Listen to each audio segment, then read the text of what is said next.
I pledge allegiance to the flag of the United States of America and to the republic for which it stands, one nation, under God, indivisible, with liberty and justice for all. Please remain standing as the Honorable Trustee Linda Jackson gives the invocation. Almighty God, we acknowledge that you will hold us to account for the way we legislate and administer the affairs of our township and its fine people. We pray for your guidance as we do so. We pray that you would find us protecting the rights of all at all times, that our community and this nation will fulfill all of your purposes. Amen. Amen. Please remain standing for a moment of silence. Just last week, we lost Jeff Johnson. He was the Redford Chief Electrical Inspector. He's been here for 5 years, so if we give a moment for him as well.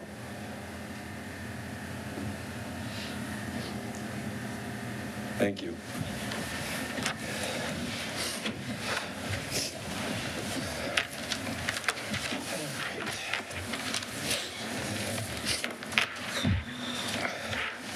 Clerk Sanders, please take the roll. Treasurer Kavanaugh. Here. Clerk Sanders here. Trustee Jackson. Here. Trustee Reese. Here. Trustee Taylor, absent. Trustee King, absent. Supervisor McCray. Here. Quorum is present. Next is the approval of the agenda. To the chair, Treasurer Kavanaugh, I move to approve the agenda as presented. Support. supported by Trustee Jackson. Any discussion? Hearing none, all in favor say aye. Aye. Opposed? Motion carries. We have one citizen comment. Ryan, and I'm sorry, Ryan, I'll let you say your name when you're at the mic. Thank you. All right. My name is Ryan Bednarski. Address is 12831 Brady. Today, I'd like to share with the board that I've collected 94 signatures to date in support of changing the front yard ordinance to allow vegetable gardens. Average urban gardens can produce several hundred pounds of food a year and supplement family food budgets with affordable, fresh, and nutritious food. Diverse front yard landscapes help beautify our city, as well as help environmental issues and make Redford a more sustainable township. If our township updated the ordinance to support diverse landscape and front yard gardens, a few people may replace their lawns to plant diverse gardens with annual and perennial ornamentals, as well as some fruits and/or vegetables. Most people will not replace their lawns. There may be many people who will widen their perennial and annual beds into the lawn area. Many homeowners are already doing this. We are asking that you support diverse landscaping in front yard gardens because it makes good sense. Many commercial landscapers seem to already have embraced this concept, probably because it enhances the value of residential or commercial property and for the ease of maintenance, if not for environmental reasons. Whatever personal reasons a homeowner has for making changes in their front yard landscaping, they will be enhancing their neighborhood and our city.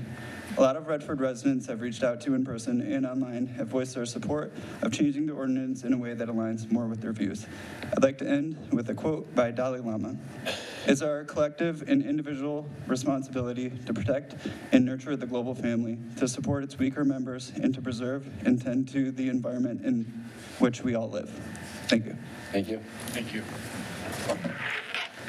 Next, we have the departmental report, Director Bonerack.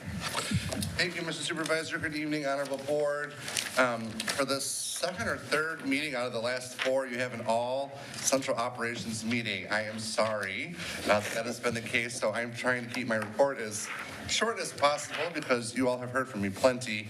I did pass out two pieces of paper to you this evening. The first one is an actual departmental board update for all of you. So in the finance and accounting departments, as I often say, we are either in audit season or we are in budget season. We just finished the audit and now we're beginning budgets. All the department heads' initial requests are due by the end of the month, and the month of December is full for the supervisor and I with meetings of all the individual departments. We plan to have the recommended budget to you by January 13th and then have the annual big presentation the following week. Recently, I have had both my senior accountant, Rita Cheedy, and my assistant finance director, Jacqueline Harper. They both have completed the Management Accelerator Program that is offered through the Michigan Government Finance Officers and the PM GAP, which is Plant Moran's Governmental Accounting Practices. They have a PM GAP U program that actually finishes tomorrow. So kudos to them. We've already updated our grant policies and procedures and follow up to the audit. And then we have two big projects on the horizon. The first is the banking RFP, which is on your agenda tonight. And the next is a new 457B plan provider, which will be on your agenda next meeting. So, fun times.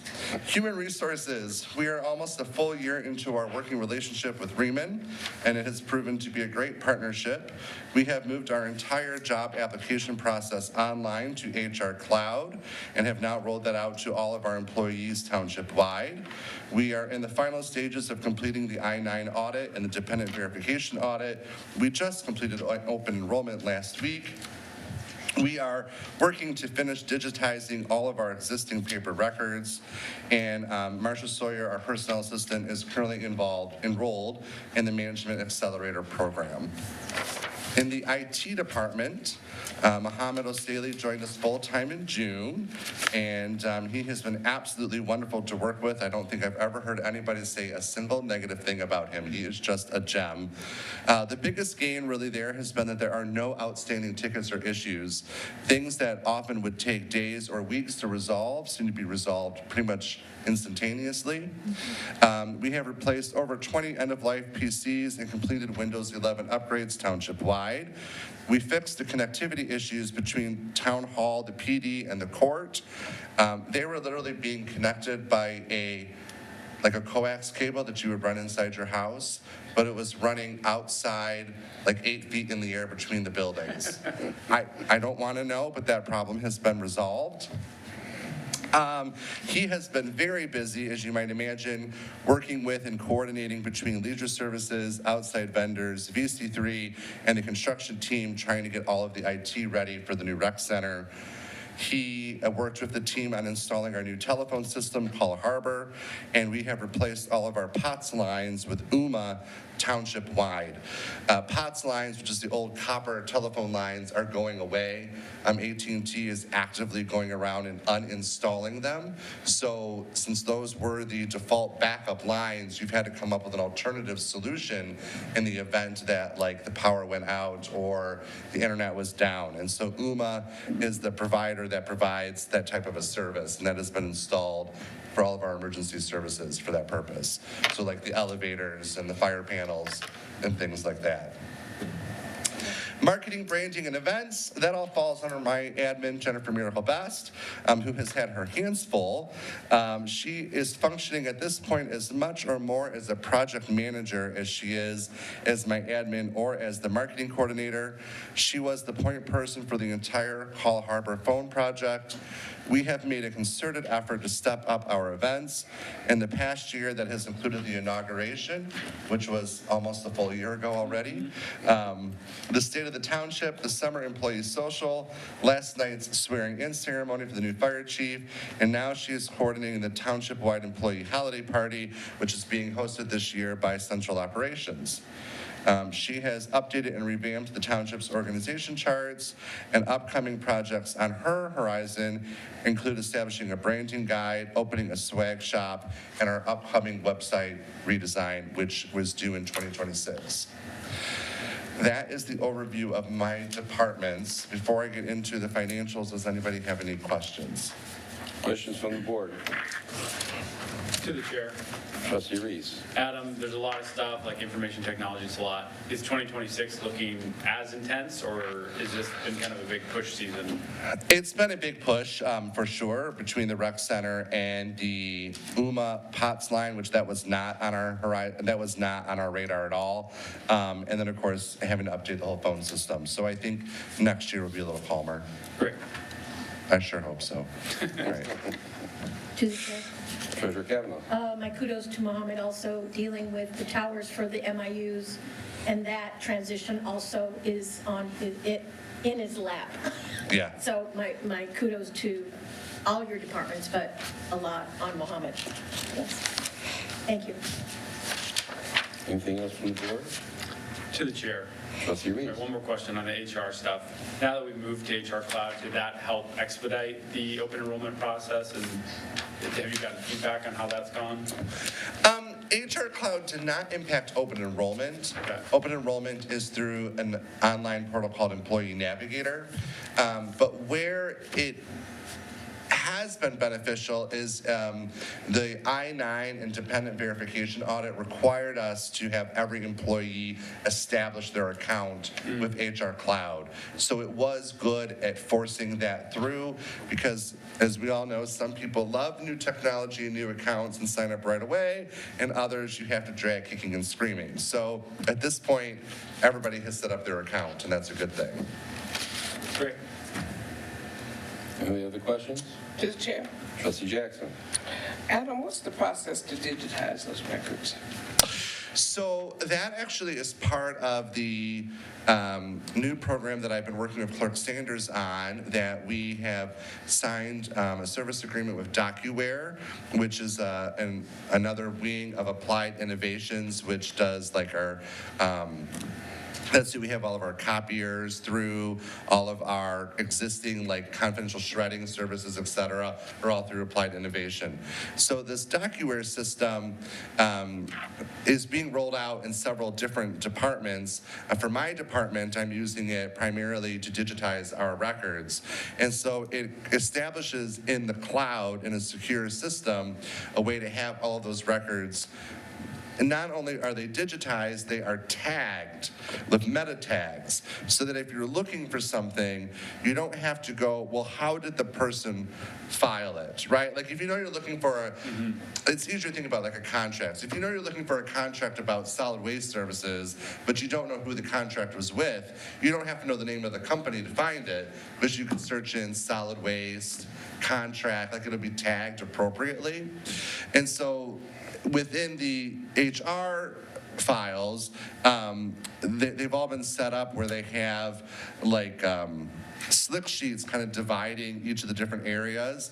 And so what my staff is doing is they're going through each file, they're sorting the file out to kind of match those categories, and then it gets scanned as one batch. But then everything underneath that slick sheet will be tagged as these were background records, these were updated salary forms, et cetera. Okay. Pretty labor-intensive process. It is, but a necessary one. Yeah, more upfront. I agree. It's more upfront, but it's more efficient, and it allows it allows all departments to work together in unison, and it makes it easier for multiple different aspects, like you said, contracts, employers, garage sales. So yes, Yeah, it's going to be great once it's fully done. Right. absolutely. Any other questions? Okay, let's move on to the next slide. All right, financials, which is the other sheet. There are 7 things I wanted to cover here, and they're color coordinated as we go along. What I did was, this is our budget versus actuals as of September 30th, which was the end of our second quarter. And then I also included what the number was last year when I gave you this report, so you can kind of see how it changed year over year. I didn't see anything on here that was of a concern whatsoever. Everything is in kind of its normal place for where I would expect it to be. As you all know, not all of our revenue comes in on a consistent basis from month to month, and not all of our expenses work that way either. So even though we're halfway through the year, we have some items that have nowhere near that much revenue yet, and others that have more than that, and the same is true on the expenditure side as well.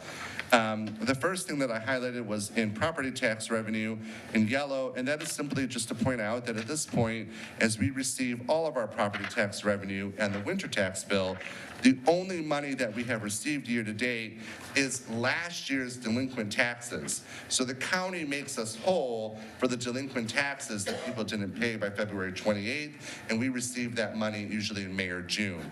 So that money that we received is actually last year's money, right? That was delinquent. Other than that, we don't receive any property tax revenue until the next few weeks here. It'll start pouring in. Soon. Right. The next one was in green, just to highlight that that's state revenue sharing, and it will be less next year. I will have more information for you as we get further into the budget process, but at this point, I'm projecting about a $500,000 hit on the state revenue sharing as a whole. In blue is interest revenue, and I wanted to point that out because that is tied to the federal funds rate per PA20. So as the feds lower the interest rate, while that's great for the consumer, it's bad for us on our investments.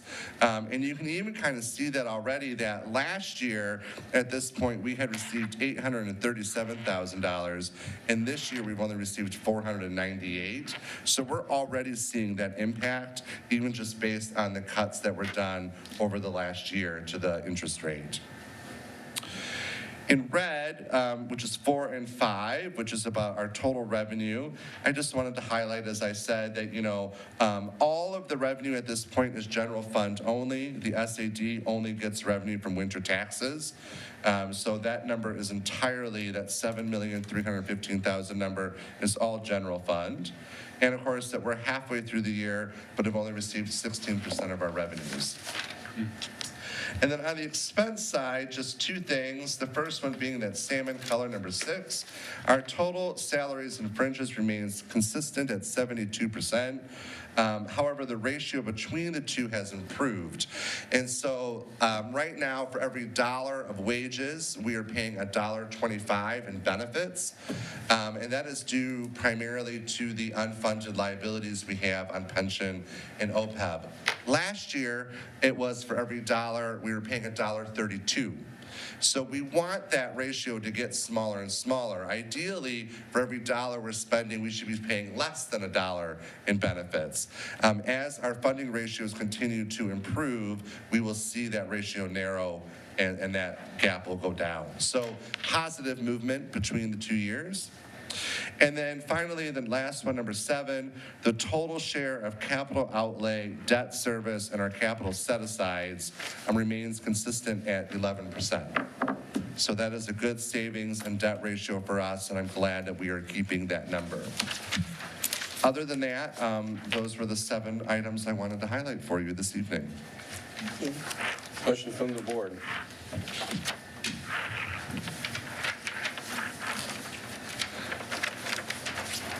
Hearing none, I guess we're good. All right, Thank you for a very thorough report. thank you.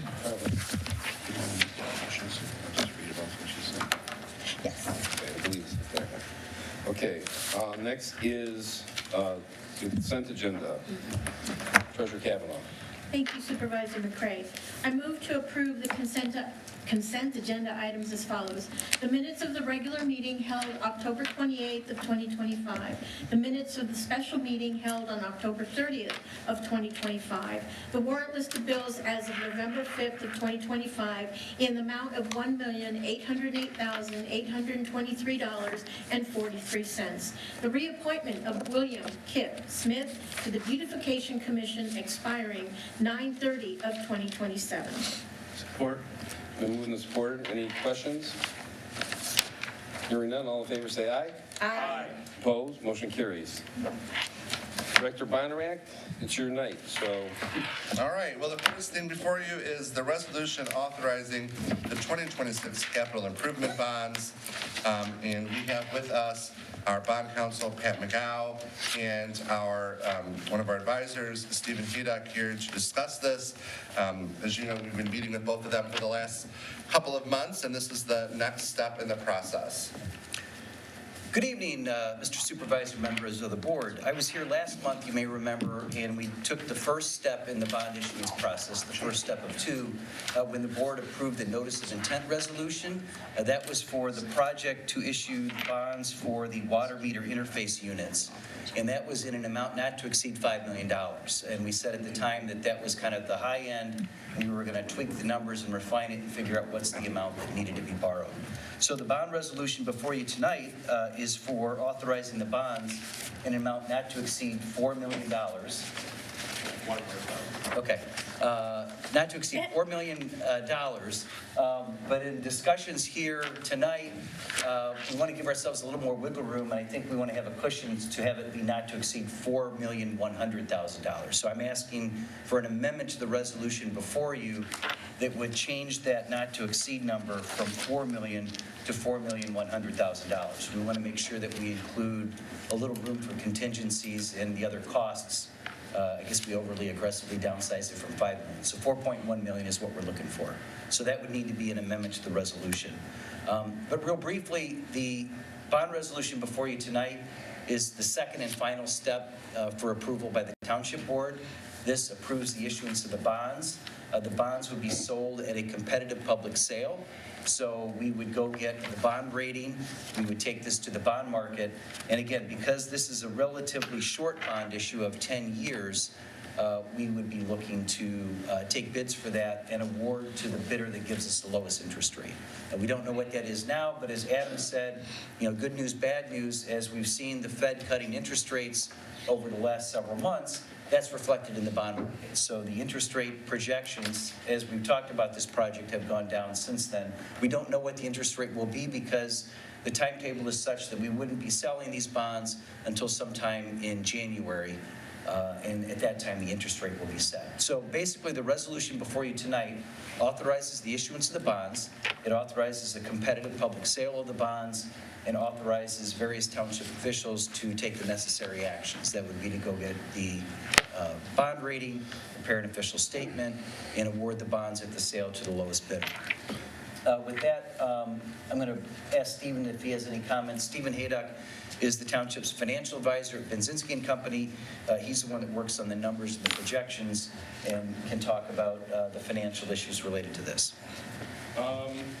I don't know if I have anything specific to say about this. I think Pat covered most of it. 10-year bond issue right now. Interest rates for a community such as Redford Township with an A+ rating, I would expect to be around 3%, maybe a little bit under. The schedules that we prepared preliminarily, we ran at 3.25%, 3.25%, just to be conservative. Like Pat said, we'll know on the day of the sale. When bids come back, we'll verify them all, go through them with the finance director of Bonerac. If anyone has any questions for me about the sale process or interest rates or anything like that, I'm here.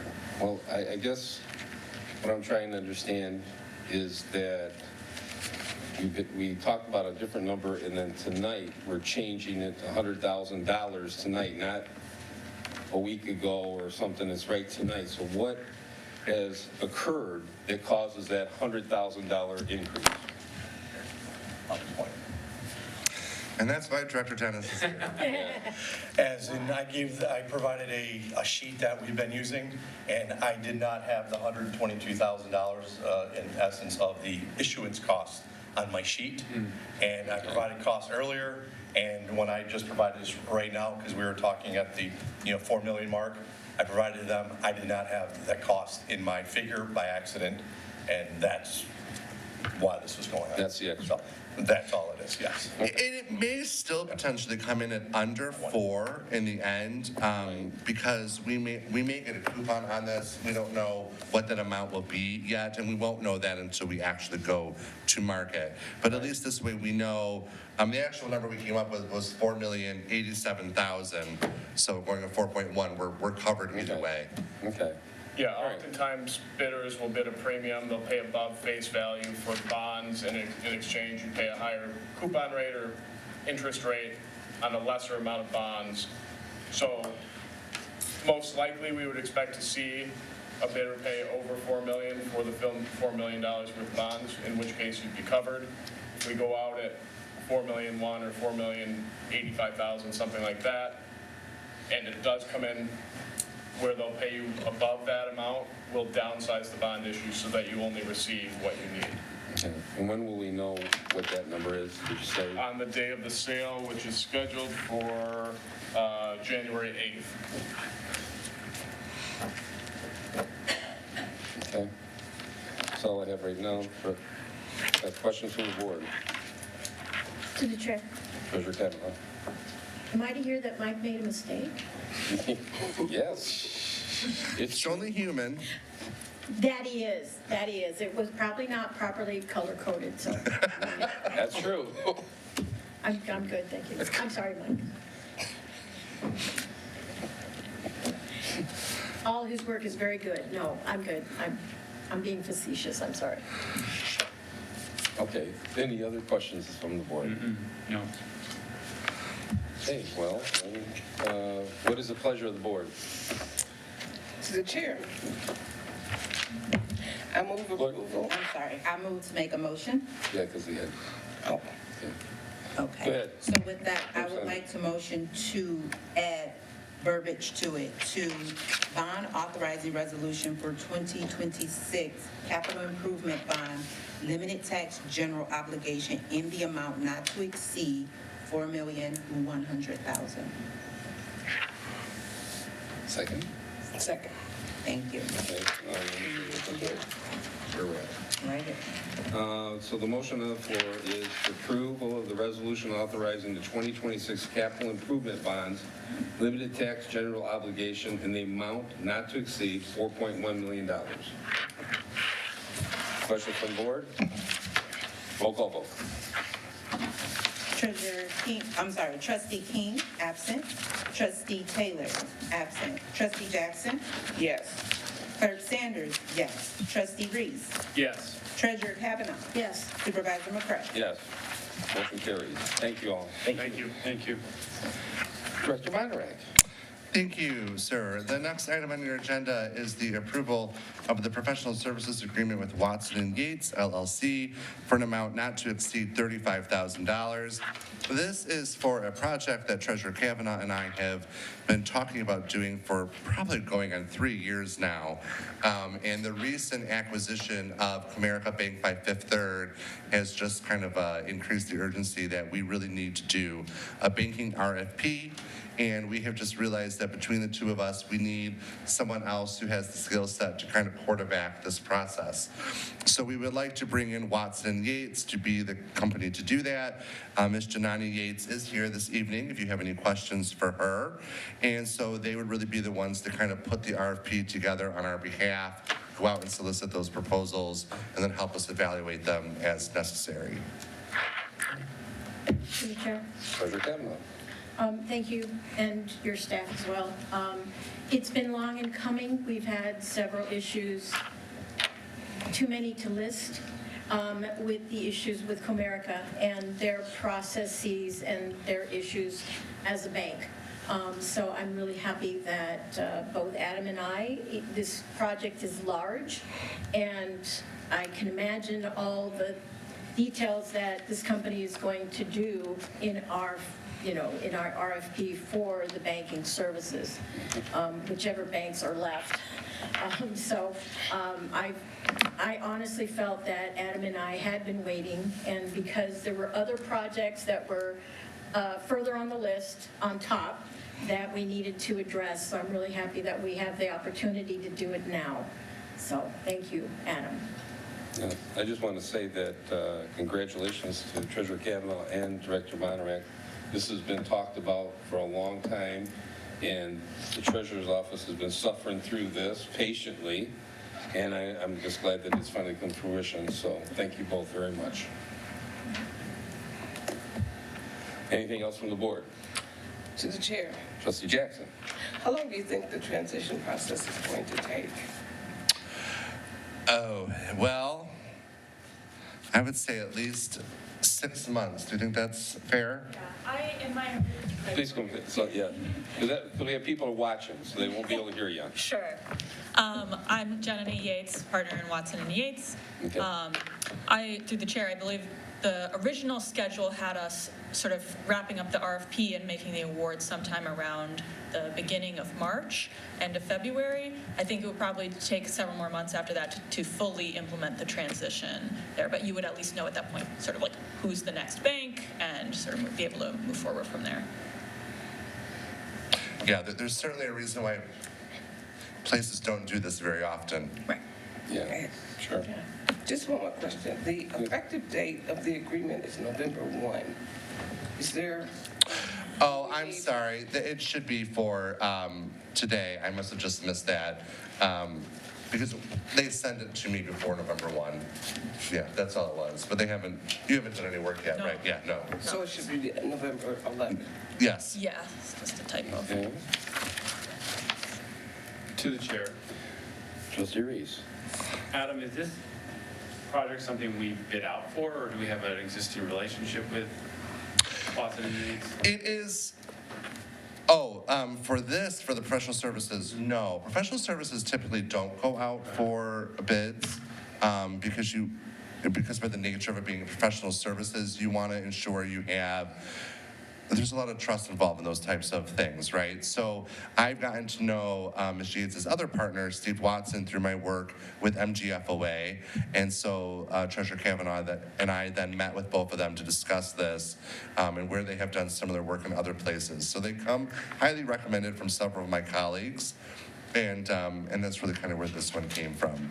Same thing really we're doing the RFP, but it's really in some ways more an RFI than it is an RFP, right? Because it's not, even for the banking services, it's not going to be sealed bids. It's still professional services. It's just who do you feel most comfortable working with Great. when you move forward? Yeah, it's just helpful to know the context and some of the existing relationship and the rationale. So thank you. To the chair. Treasurer Kavanaugh. Ms. Yates, can you give them a little bit about your company and also any communities that you've worked before with something like this? Sure. Our company, we're based and headquartered in Detroit, Michigan, right next door. Steve Watson and I come from last year. We started this company. We previously were the budget director and deputy budget for the director for the city of Detroit. We've worked with a variety of other local governments in the area, mostly on financial strategy and transformation. We're currently working with Ferndale on a very similar banking services is within the scope of our RFPs within the scope of our current work with them. We've done some recent work with Oakland County. So a lot of, we're growing and we're investing. We're really interested in working more in this local community because Steve and I both believe really strongly in good government and making sure that local governments have access to high-quality talent to move some of these projects forward. Modernization, strategy, transformation, that's our background. Thank you. I also want to chime in the fact that we need companies that know what's happening with different banks because as a municipality, we don't always know the rating at the time that it comes out, even though we do our best to try to look at all the banking services or the banks that we do business with. And that can change in such a quick way, just like Fifth Third and Comerica, because for all intents and purposes, we didn't know it was coming. So again, it is better to have somebody in the know in order to do this. And like I said, and like Adam said, a lot of times municipalities don't deal with this because it's so large. And especially with a municipality like us, we're bigger than most. So, and we're knee deep into all these finances and the banks and such. So again, it's a hard thing to do. But we're looking forward to it. Thank you. Other questions from the board? Hearing none, what's the pleasure of the board? To the chair. Trustee Reese. I move approval of professional services agreement with Watson and Yates LLC not exceeding $35,000. Support. Okay, can we have their effective date 11/11/25 added to that motion? Yeah, amended to have an effective date of 11/11/2025. Yes. And the support stands? Support. Okay, so the motion on the floor is approval of professional service agreement with Watson and Yates LLC not exceeding $35,000 effective 11/11/2025. Any other questions? Roll call vote. Trustee Jackson? Yes. Treasurer Kavanaugh? Yes. Trustee Taylor? Absent. Trustee King? Absent. Trustee Reese? Yes. Clerk Sanders? Yes. Supervisor McCray? Yes, motion carries. Look forward to working with you. Thank you very much. Thank you. Thank you. Announcements from the board. I just want to make a quick announcement. Not sure if everyone is aware, but the clerk's office has changed their hours. So starting as of October 28th last week, we did extend our hours on Tuesdays. So we still open at 8:30, but we are extended to 6 p.m. just to assist those who may be at work or just, anything just to accommodate the residents. So again, every Tuesday, the clerk's office does not close until 6 p.m. That's it. Okay, any others? To the chair, Trustee Reese. I hope I'm not stepping on your toes. I just wanted to say how awesome on Saturday, the Make a Senior Smile event was awesome. For those of you who came out, it was an opportunity for community members, community groups, churches, public service organizations to come out and rake leaves for those who needed help. I don't know, it's just amazing. It's one of those events, you get up a little earlier, you get yourself ready, you go, and then once you're actually doing it and you're with people who love Redford, it's like, I don't know, it's like a shot in the arm of like why we love to live here, the things we love about this community. So I'm excited for next year and encourage any of you who aren't aware of those things to go on Facebook or reach out to the township, because those are really cool ways to get plugged in and get to know your neighbors and serve those who need help. Absolutely. I agree. Yes. Anything else? Okay, I'm going to piggyback off that and make sure that I thank Chief Mansfield, because she spearheaded that, to put all that, get that all organized, make sure that we had food, we had water, we had bags. So she did all the prep work and the organization work and reached out to all the different groups to make sure we had people out there to rake the leaves. So thank you very much, Chief. Most excellent. We just had a ceremony outside for the veterans for November 11th, Veterans Day. I want to make sure that, again, that residents in Redford take a time to drive a little slower, but not too slow, down Beach Daily and 5 Mile to look at the banners that Director Mancini and the DDA have put out there, honoring your family members and friends. Hopefully that, people that didn't know about it will know more about it next year, and we can add more people up there. It's a great way to honor those in your family and friends that have been in the war or survived the war. So please take a minute and take a good look at those. And thank you, Director Mancini, for that work. Other than that, if we have any vets, you want to stand? Don't have to, but okay. I know there's some in here, but I'm not going to say anything. But it's cold. We all want to go home. We've been out there. It was very cold. So thanks everybody for showing up, the board for showing up to attend that ceremony, because it means a lot to the veterans. We had a nice crowd, and now we've had a nice meeting. Thank you all for coming, and this meeting's adjourned. Carla, that's awesome. You got to the late hours of Tuesday. That's wonderful.